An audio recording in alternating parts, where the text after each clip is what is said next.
I shall describe an experiment to determine the BH curve. The BH curve experiment can be done with a transformer and an oscilloscope. It shows the BH curve, but it does not illustrate clearly what the physics involved in the measurement of B and H is. This BH curve experiment is done by changing DC currents and using an integrator to find the flux changes. It illustrates all the physical laws involved in the measurement.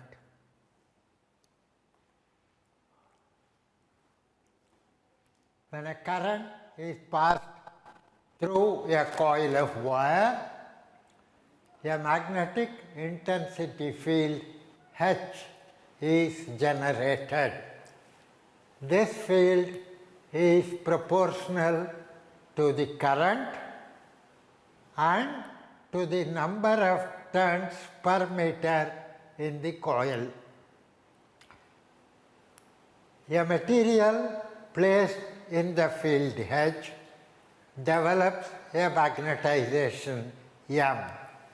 The individual atomic magnetic moments get aligned in the direction of the field H. A magnetic induction field B results in the material, and B is given by mu naught H plus magnetization M, where mu naught is called the magnetic permeability of free space. It has a value 4 pi into 10 power minus 7 Tesla divided by ampere per meter in SI units. In SI units, B is measured in Tesla and H in ampere per meter. In a paramagnetic material, M is proportional to H. M can be written as mu naught into chi into H, where chi is a dimensionless positive number. So, B will be mu naught into 1 plus chi into H, mu naught mu r H, where mu r is called the relative permeability of the material and is a number greater than 1 for paramagnetic materials. Some paramagnetic materials, when cooled below a temperature Tc, become ferromagnetic. In the ferromagnetic state, they develop a spontaneous magnetization even in the absence of an applied magnetic field H. Even when H is 0, there is a spontaneous magnetization. The dependence of B and H for a ferromagnetic material is shown below. The dashed portion of the curve is for the virgin ferromagnetic material. When you apply the field for the first time and increase it from 0 to a maximum value. The curve, which is shown as a continuous line, represents the variation of B with H when you take the magnetic intensity field H from a maximum positive value to a maximum negative value and back. We see that the magnetic induction field B is a multi-valued function of H. For a given H, there are 3 values for the magnetic induction field, and the value of B will depend on how the field H is attained. If you are starting to apply the field H on the virgin material, then the value of B is on this dashed curve. If you reach a maximum field and then come back to a magnetic field H here, then the value of B is on this curve. If you go to the maximum field, go to the reverse the field to its maximum in the opposite direction and then come back to this field, then the value of B is on the lower curve. So B is a multi-valued function of H and depends on how you reach the field H. This phenomenon is called hysteresis. When H is 0, B is not 0. B has a non-zero value plus Br and minus Br. This is called the retentivity of the material. If I want to reduce this B to 0, I must apply a magnetic field in the opposite direction. So this magnetic field, to reduce the magnetic induction to 0, is called the coercivity. The area under the curve is the energy lost as heat per unit volume of the material in one cycle of magnetization. An example of ferromagnetic material is iron at room temperature. You can also have nickel, cobalt, and so on. Various applications of ferromagnetic materials result from the values of Br and Hc of the material. For a material to be used as a core of a transformer for power transmission, Hc must be small. Permeability must be large and the area of the BH curve should be small. The area of the BH curve represents wasteful heat energy created from the applied electrical energy. If we want to reduce this waste, we must have a BH curve with a small area.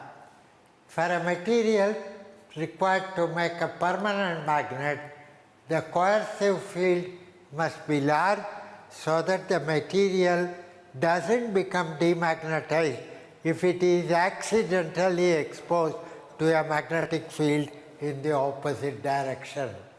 And its retentivity must be large. In this experiment, we obtained the BH curve using a DC current and changing its value abruptly.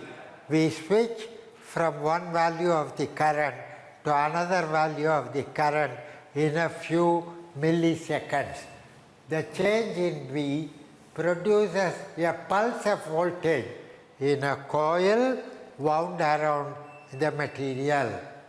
This pulse is integrated to give the change in magnetic flux. Magnetic flux is the value of B multiplied by area of cross section of the coil.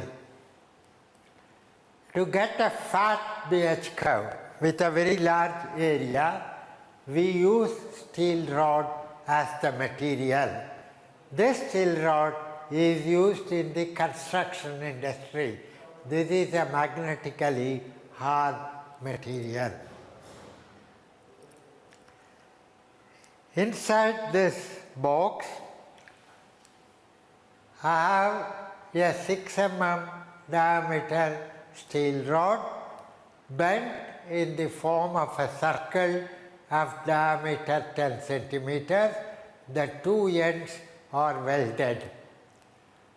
On that torus, I wind enamel coated copper wire of standard wire gauge 32 in 3 layers. Each layer has 13 turns per centimeter. So 3 layers will have 3 into 13, 39 turns per centimeter, or 3900 turns per meter. This is the number of turns per meter on the primary coil.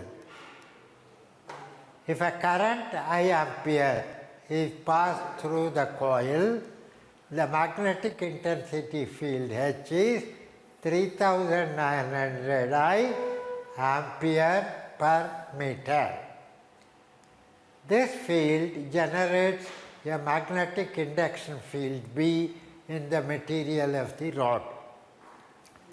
There is a secondary coil of 100 turns wound on a section of the primary coil. This coil has a cross-sectional area A. The magnetic induction field B causes a flux phi to be linked with each turn of the secondary coil. So the total magnetic flux linked with the secondary coil is phi, capital Phi is 100 number of turns into the flux linked with each turn. This flux phi is B into area A. When the current is changed, B changes, and therefore the magnetic flux, capital Phi, changes. This causes a voltage pulse to appear across the secondary coil, given by V is minus d phi by dt. This is the Faraday's law of induction. The rod with the coil is enclosed in this box. It has 3 switches, A, B and C. They are double pole, double throw, toggle switches. The other 3 connections are RCA plugs. If you connect a DMM in the DC 10 amperes range to the plug ampere, you can measure the current flowing in the coil.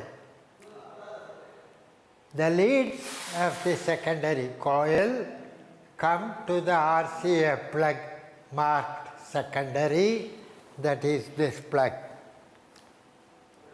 This is connected to the input of the integrator.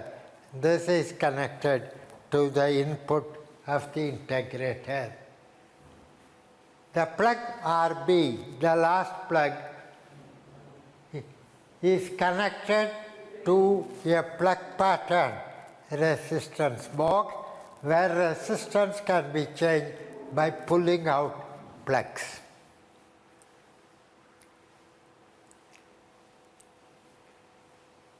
If I toggle the switch A from up to down, the voltage applied to the primary coil is reversed and the current measured on the ammeter changes sign.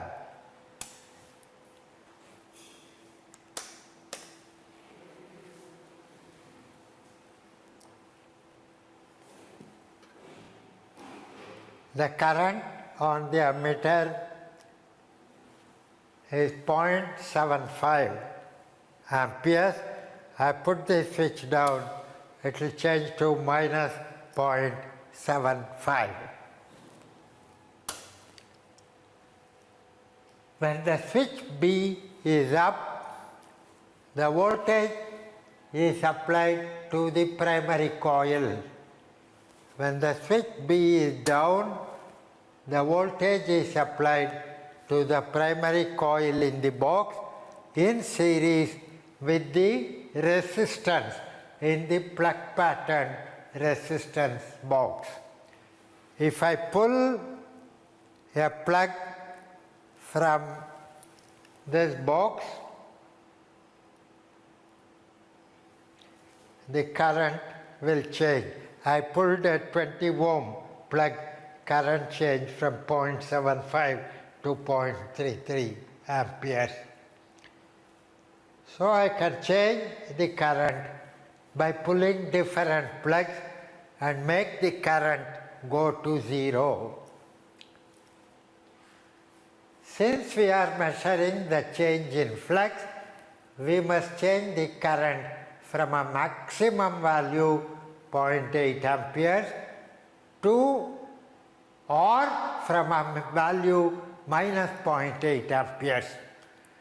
If you start with the maximum current of 0.8 amperes, at which the value of B saturates, then we may change the current from 0.8 to a smaller positive value like 0.8 to 0.6, 0.8 to 0.2 by pulling out plugs from this box.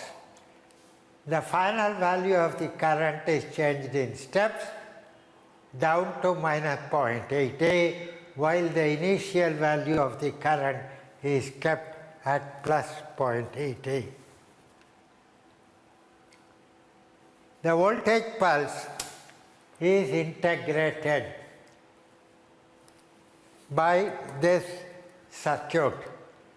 There is a band switch on the integrator.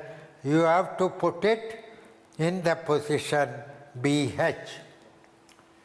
The integrator charges a capacitor C to a voltage capital V due to the current generated by the pulse voltage V in a resistance R. So the current is V by R. This charges the capacitor. C dV by dt will be V by R. So integral Vt dt will be CR into capital V, where the voltage and the capacitor is initially 0 and finally reaches a value plus V. But Vt is minus n d phi by dt, so integral Vt dt is equal to number of turns in secondary multiplied by the change in flux when the current is changed from the initial value to the final value. In this integrator, I amplify this voltage capital V further 4.84 times, and this amplified voltage charges an electrolytic capacitor through a peak detector. The voltage across the capacitor is measured on this multimeter, which is used to measure DC voltage in up to second decimal place. The voltage in the capacitor will reach a peak value, which will be 4.84 times capital V, and then the voltage will decrease because the electrolytic capacitor discharges through its internal resistance. The peak value on this meter is noted. There is a shorting switch. Here, when you put the switch in the position S, then it shorts the capacitor, electrolytic capacitor, and discharges the capacitor. So the voltage reading goes to 0, then you put the switch in the open position. Now the integrator is ready to take a reading. When you put it in the open position, the reading on the DMM may not be 0. It can then be brought to 0 by adjusting this pot. The integrator is now ready to take a reading. When we are increasing the current from minus 0.8 amperes, the flux is increasing, minus d5 by dt is negative, so the voltage pulse is negative, and this voltage becomes negative. It will not pass through a diode in the peak detector. So no voltage will be seen on this meter. So we put this switch down, it reverses the input voltage to the integrator so that the voltage becomes positive and the meter will show a positive output voltage. But this must be noted down with a negative sign because this switch is in the reverse position. If the switch is in the forward position, the readings are noted as they are. When the switch is in the reverse position, the readings are noted with a minus sign. So the connections are shown here. I have a power supply. This is connected through a resistance box or rheostat RB1, which must be capable of carrying 2 amperes. I set a resistance of 5 ohms in RB1, and then it is connected to the terminals of the primary coil at the back of the box. So the current will go through the resistance box, through the primary coil, and come back. A DMM to measure amperes, DC amperes in the 10 volt range is connected to this RCA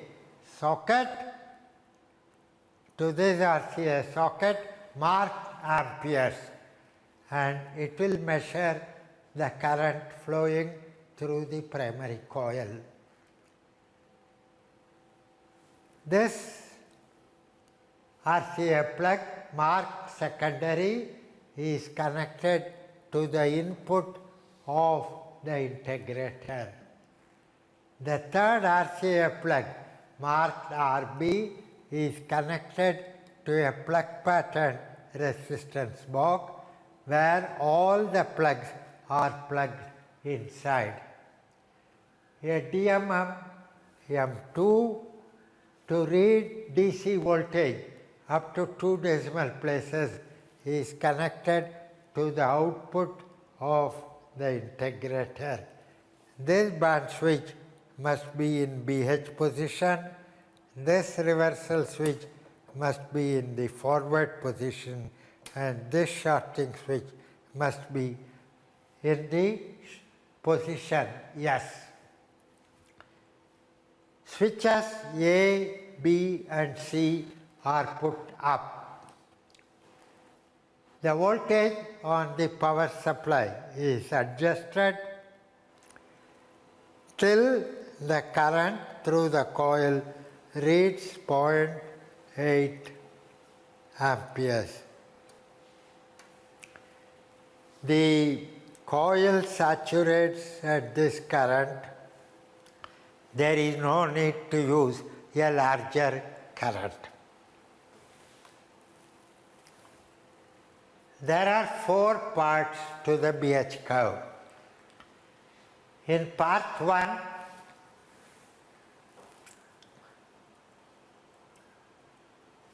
we start from the maximum current and reduce the current to 0.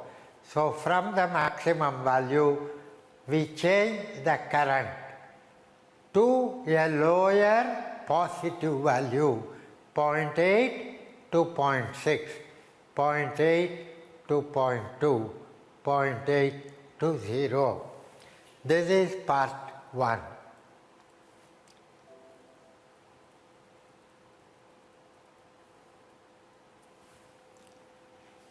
For this part, you put switch A up, switch B down, switch C up, and the reversing switch up. Put all the plugs in the plug pattern box. Adjust the voltage so that the current is 0.8 amperes.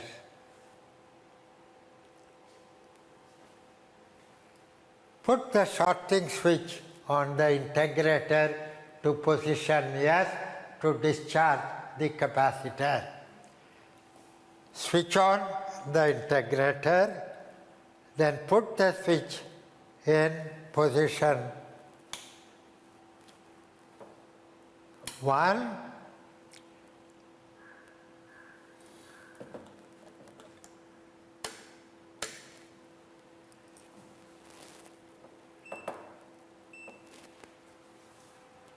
you put the switch in position O, there is a reading minus 0.18. You adjust it to 0 by turning this pot. Now the integrator is ready to measure.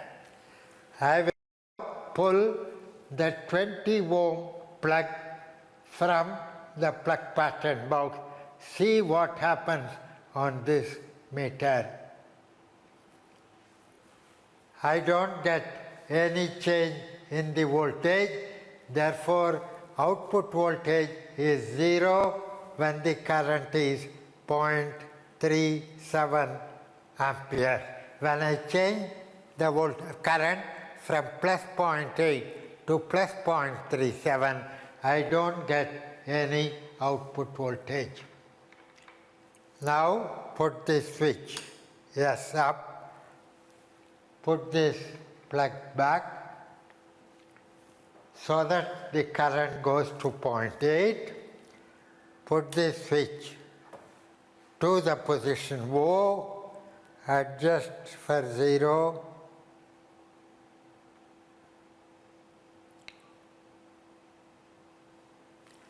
And now I will pull a 50 ohm plug. Now you see a reading which is 0.07 volts and the current is 0.2 amperes. So you note the current and the voltage. Again, you short the switch, put the plug inside so that the current goes to 0.8. If it is not 0.8, adjust it to 0.8.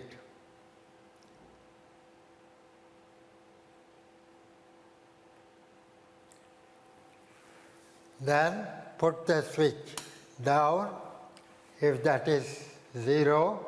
Now pull 100 ohm plug.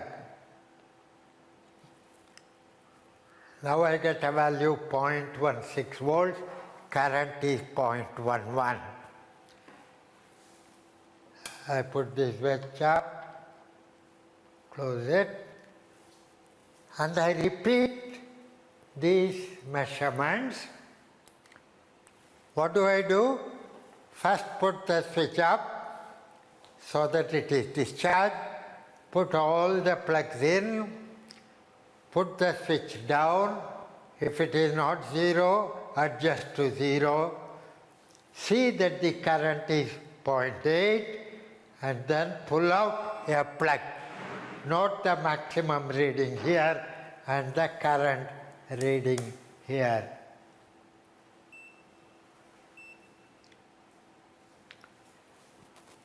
So you keep doing this, 20 ohms, 50 ohms, 100 ohms, 200 ohms, 500 ohms, 1000 ohms. You pull out the plugs one by one and note the readings. That finishes part 1. Now we come to part 2. In part 2, the starting current is plus 0.8, final current is negative and increases in small steps to minus 0.8 amperes. What we are doing is we are measuring this part of the curve from this point to this point. So we start with this current and end up with a negative current. Here the BH curve is dropping rapidly, so the final current must be changed in small steps.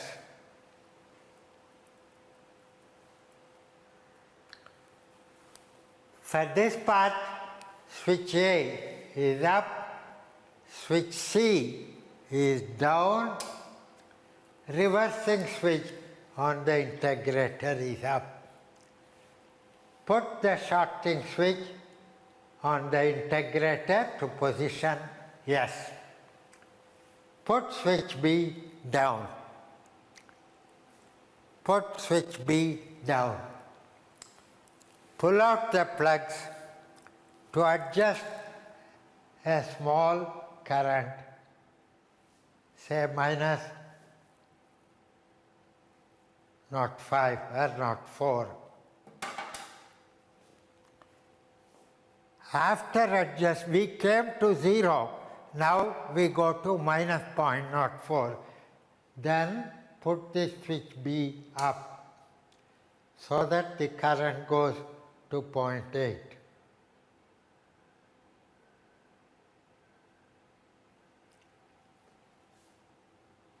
Put this switch, shorting switch, to position O. The reading is 0, no need to adjust. Now I will press switch B down. I will change the current from plus 0.8 to minus 0.04 and I will note the reading. You get a reading of 0.52, current is minus 0.04.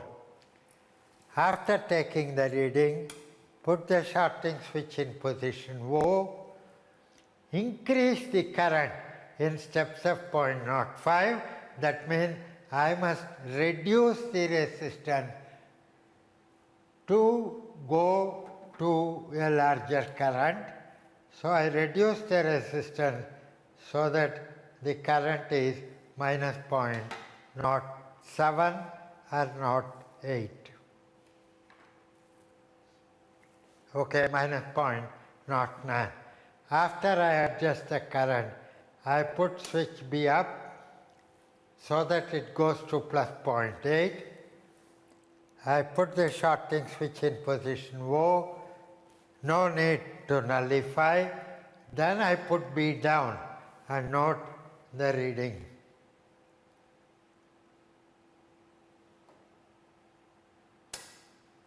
Now I get 0.73, current is minus 0.1.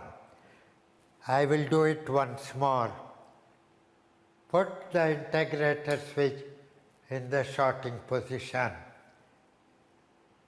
Put plugs in to increase the current by 0.05. That is, approximately current must be changed from minus 0.1 to minus 0.15. So I put 100 ohms in, current has changed too much, I put the 20 ohms in,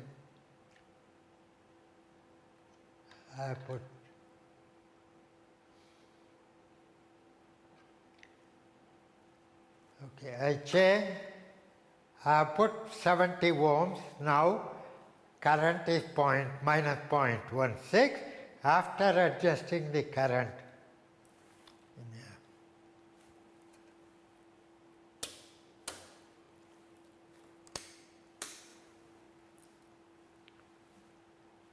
After adjusting, some loose contact was there. After adjusting the current to minus 0.16, I put the switch up so that you go back to 0.8 amperes. Then I put the shorting switch down. There is no change. To adjust the null, I put switch B down and note the maximum reading, 1.21 when it is minus 0.15. So you repeat these operations, increasing the current, negative current, from minus 0.05 in steps of 0.05 ampere till the final current reaches minus 0.8 amperes. This finishes part 2. Part 3. For part 3, we should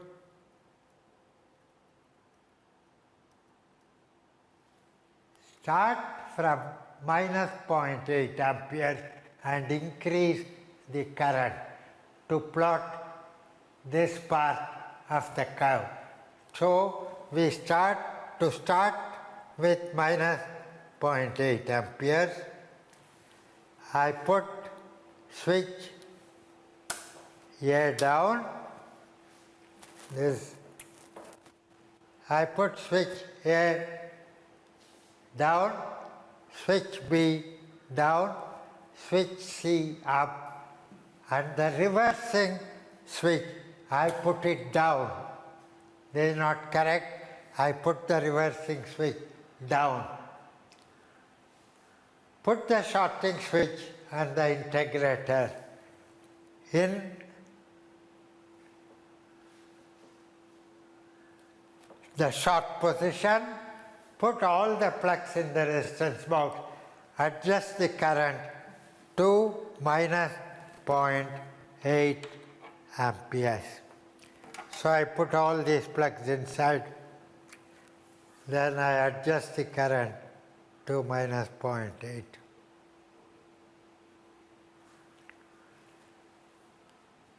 Now put the shorting switch to the position O.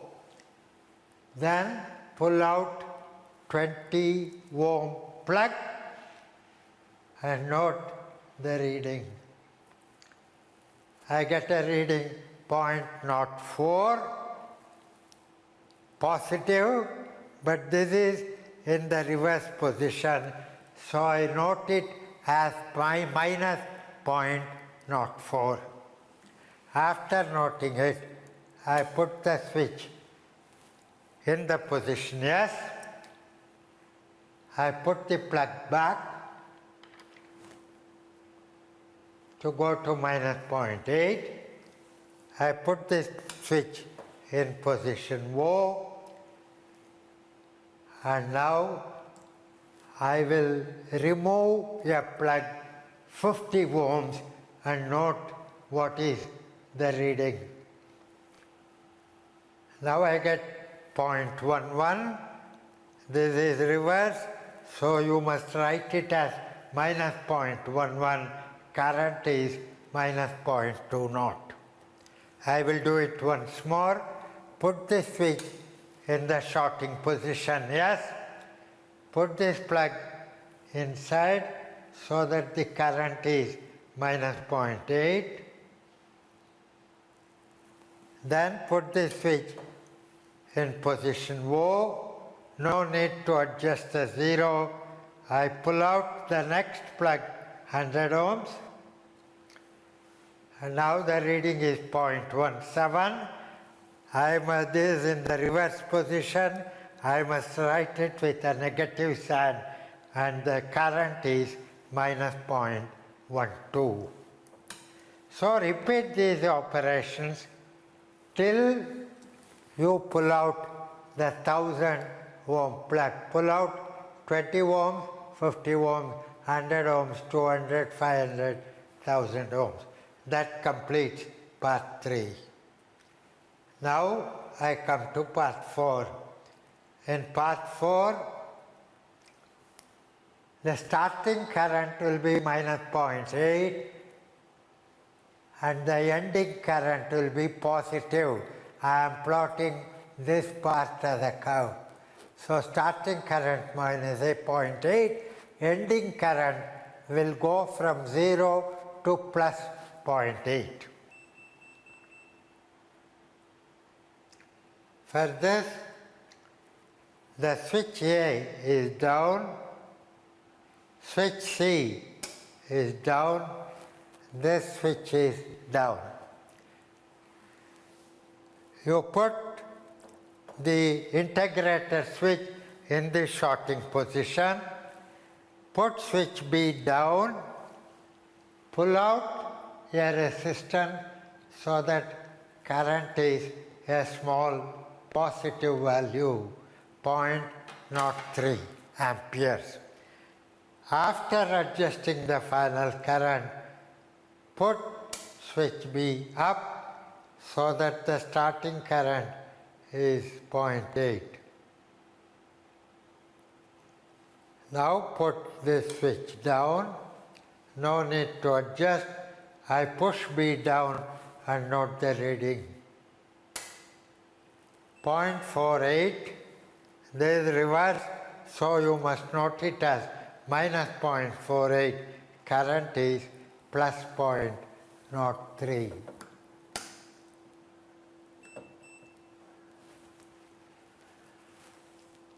Then put this switch up, change the current to a larger value in steps of 0.05.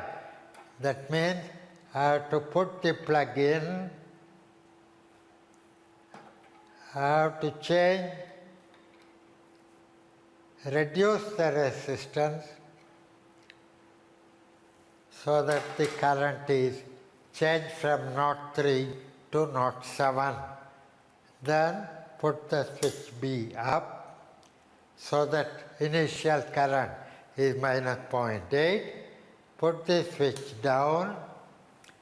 Now push the switch down and note the reading. It is 0.54. Again, it is reversed, so it should be noted as minus 0.54 volts. Current is plus 0.07. I will repeat it once more. I put the switch to yes. I change the current by 0.05. That means I reduce the resistance. So I change the current to plus 0.11. I put the switch B up, adjust the voltage so that it is minus 0.8, put switch S down, and now put B down, note the reading and note the current. 0.70, it should be noted with a negative sign, current is 0.11. So you repeat these operations till the final current is 0.8 amperes. The experiment is over. Now you have to calculate. For part 1, the current is changed from 0.8 to 0.52, 0.29, 16, 09 to 0. The magnetic intensity field H is 3,900 times the current. So you can calculate the magnetic intensity field. These are the voltages observed. 0.8 to 0.8, no change, so it will be 0. When I change 0.8 to 0.5, reading is 0.01 volt. 0.8 to 0.29, it is 0.9. Those are the readings which you get on the meter.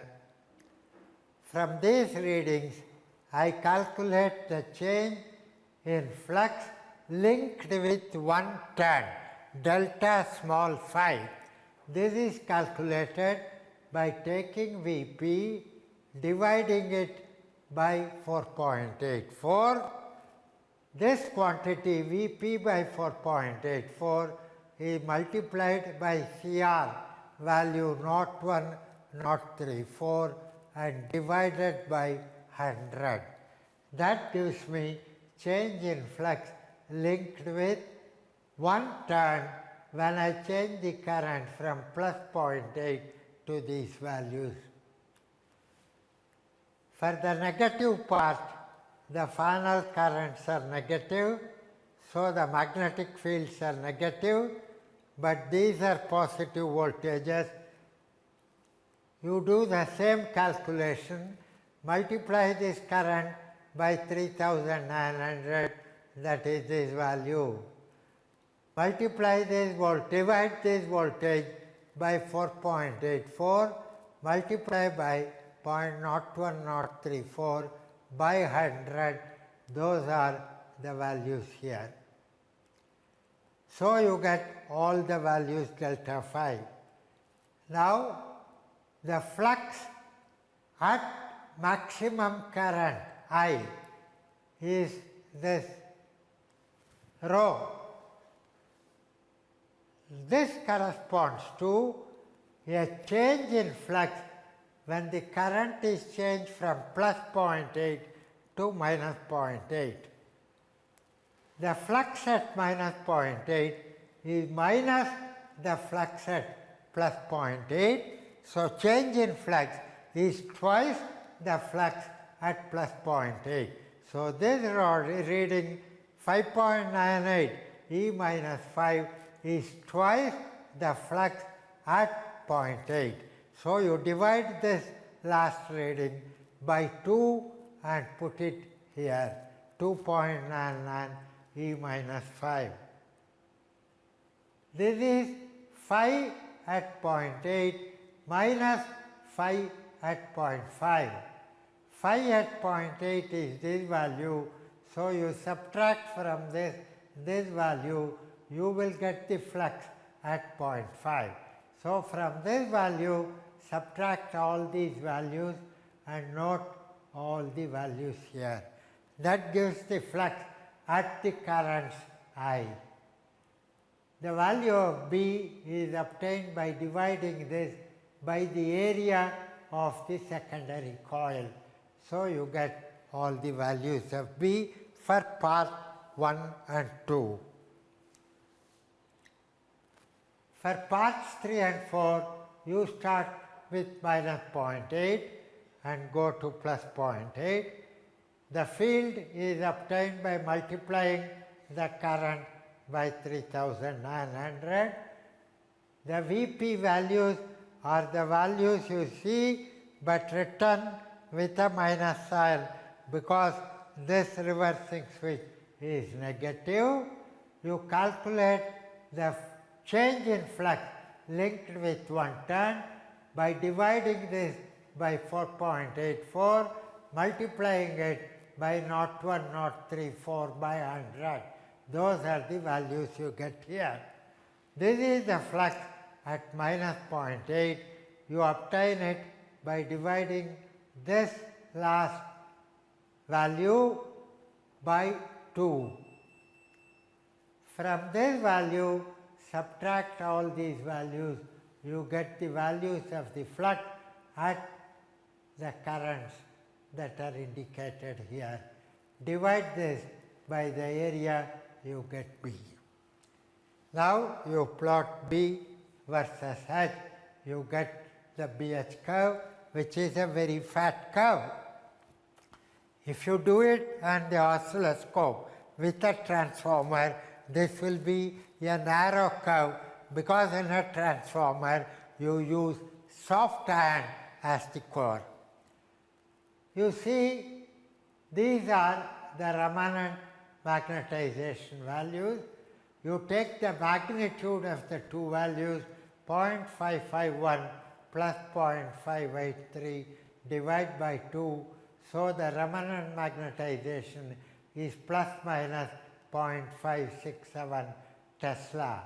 The coercivity are these two values. Take the magnitude, divide by 2, sum of the magnitude, divide by 2, this is the coercivity Hc. The area enclosed by the curve is 3390 joule per meter cube. That is the energy lost as heat in one cycle per unit volume of the material.